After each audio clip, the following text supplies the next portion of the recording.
Magandang umaga po. Dr. Joey Montemayor.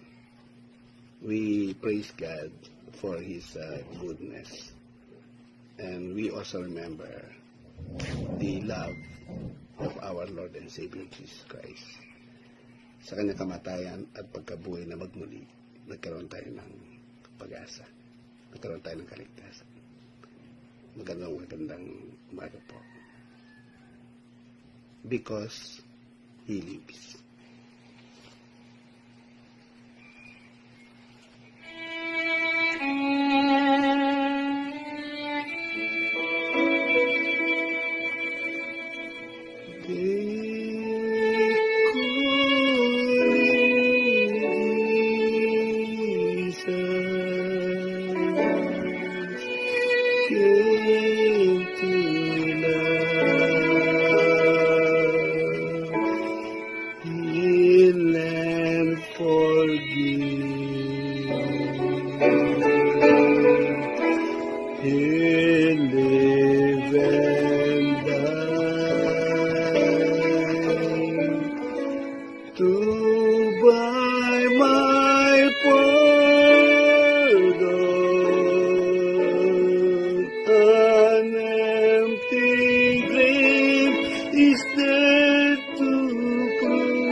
Because He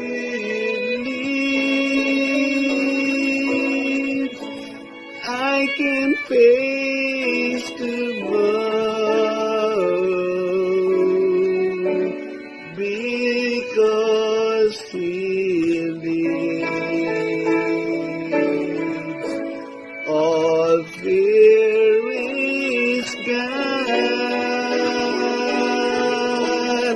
Because I know He holds the future, and life is worth the living just because He lives. How sweet to hold a newborn baby and feel the pride and joy it gives.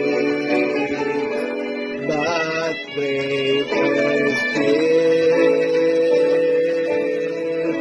the calm assurance which I can face uncertain day, because He lives. Because He lives,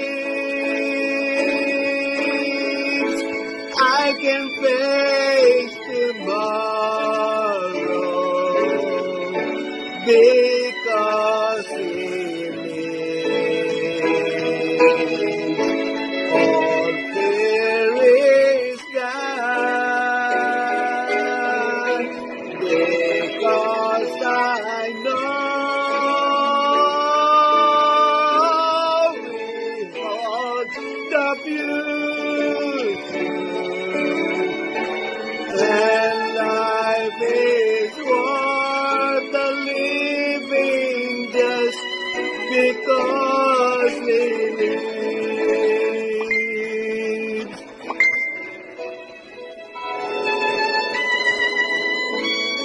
Salamat po tayo sa Panginoon, sa kanyang kabutihan. Dahil kung wala siya, kung wala ang kamatayan ng Panginoon Jesus at ang muli niyang pagkabuhay, eh wala tayo. Wala mangyayari sa ating buhay. Pero dahil sa laki ng pag-ibig ng Diyos sa sanlibutan, ibinigay niya ang kanyang